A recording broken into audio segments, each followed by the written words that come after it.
Hi, my name is Kingori Wangeshi. I'm a journalist in Kenya, and I would like to start by borrowing the words of John Allan Namu, an excellent journalist also in Kenya. And he said that before he started practicing journalism, before he got the certificate to be a journalist, he had a birth certificate from Kenya. So he's a Kenyan, and therefore free to air his opinion and observation. And that is exactly what I will do here. This is a personal observation of the current political situation in the country. My submission at this particular moment is that the pressure being exerted towards the government by the public is not about to end. This is just the beginning. Let's get things done. Let's get facts out of the way first. For you to be declared a president in Kenya, or for you to be declared a democratically elected president, there's some constitutional threshold that you should meet. That is 50% of the votes cast plus one vote. And 50% of the votes cast at least in 24 counties in the country. Did William Ruto pass the threshold or meet the thresholds? Yes, he did. And this is the beginning of this administration's challenges in terms of political challenges for that matter. In 2022, there were 22 million voters who were registered. However, not all voters cast their votes. This is how it was distributed. And I'm going to look at the first two candidates.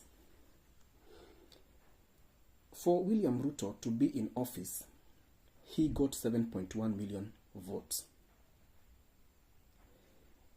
His closest rival or political opponent, Raila Odinga, got 6.9 million votes.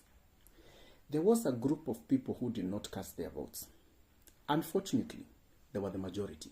8.1 million votes were not cast in favor of Raila or Ruto or Wajakoya or Mwaure. Now, let's do some maths. William Ruto assumed office as president courtesy of 7.1 million voters. Above the 50% was about 200,000 votes. So instead of plus one, you can say here plus 200,000 votes. However, the people who do not support him were 6.9 for Raila Odinga and 8.1 who did not vote. The two groups combined form a solid 15 million voters. Now, because of the administration's policies and decisions regarding taxes and other measures that affect Kenyans, we can conservatively say that about 2 million have shifted their support from Dr. William Ruto and his administration towards the group that does not support him. So as we speak, and this is not scientifically proven, this is my observation, it could be that William Ruto's supporters right now are 5 million.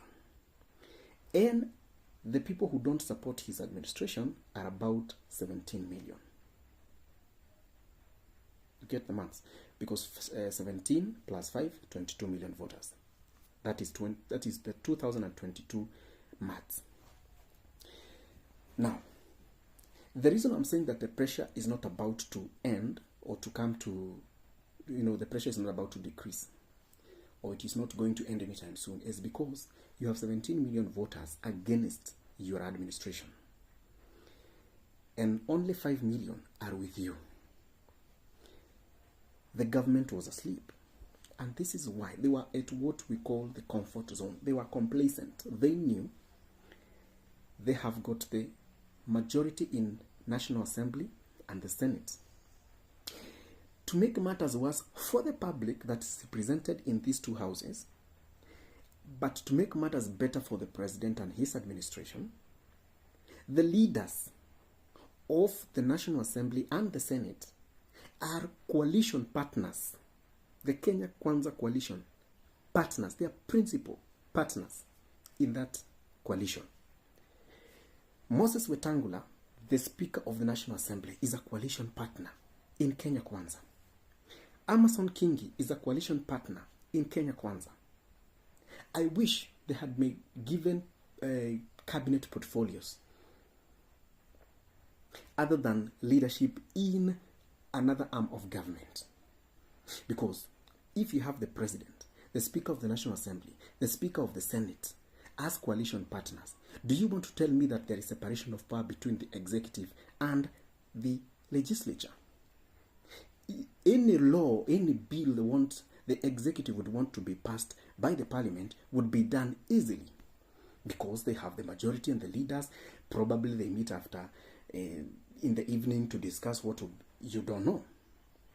So now they thought they have been able to shut the voices of the opposition. The opposition is weak, and we have the majority in parliament. We are leaders, coalition partners. We are good to go. So they slept until there came a generation that is tech savvy, a generation that can be described as digital natives. They have that advantage, the Gen Z, and they're also pulling another very malleable generation, millennials, who are able to transit from analog to digital. So they're able to run with the Gen Zs as well. And these people can read. Remember, most of the Gen Zs are the product of a free education. And remember, when Kibaki got into office, he raised the prices of bread. And people made noise, but for a while. Because they thought, I would rather buy bread at a higher price, but my child goes to school free of charge. Now this administration has come up with punitive tax regime. With a punitive tax regime or punitive tax measures affecting individuals and affecting businesses, but the results are not seen.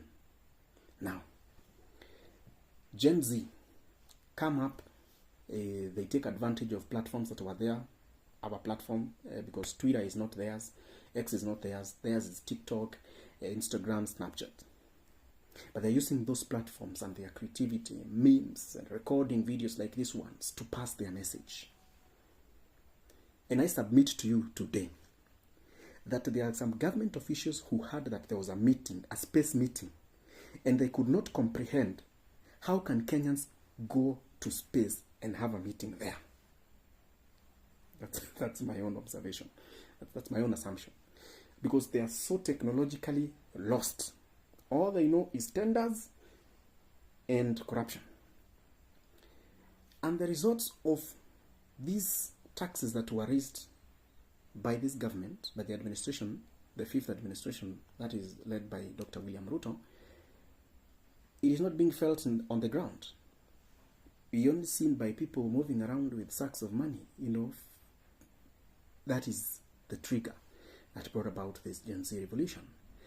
But let's go back to the primary subject of this video, that the pressure is not about to reduce because we have 17 million people who do not support your ideologies and your policies, and you have only 5 million people. And one of the goals of the Gen Z revolution is to ensure that 2027 they cast their votes to make their voice count. So, dear Mr. President, your administration is not out of the woods yet. You have to woo back several millions of people back to your fold for you to be able to govern. I'm not saying that the Gen Z will make the country ungovernable. They are going to put the government in check. They are going to put it on toes. They are going to do the work of the opposition. And the beauty of it is that they are saying, we, the people, we are sovereign. We don't want political leaders to come and take advantage of this group, this cause that we are on. So, are you among the 5 million that voted and supported William Ruto and still do? Are you among the group that has shifted the support from William Ruto? Are you organically in the group that did not support this administration whatsoever? Let me know in the comment section. That is my submission for today. See you tomorrow for another analysis. Thank you.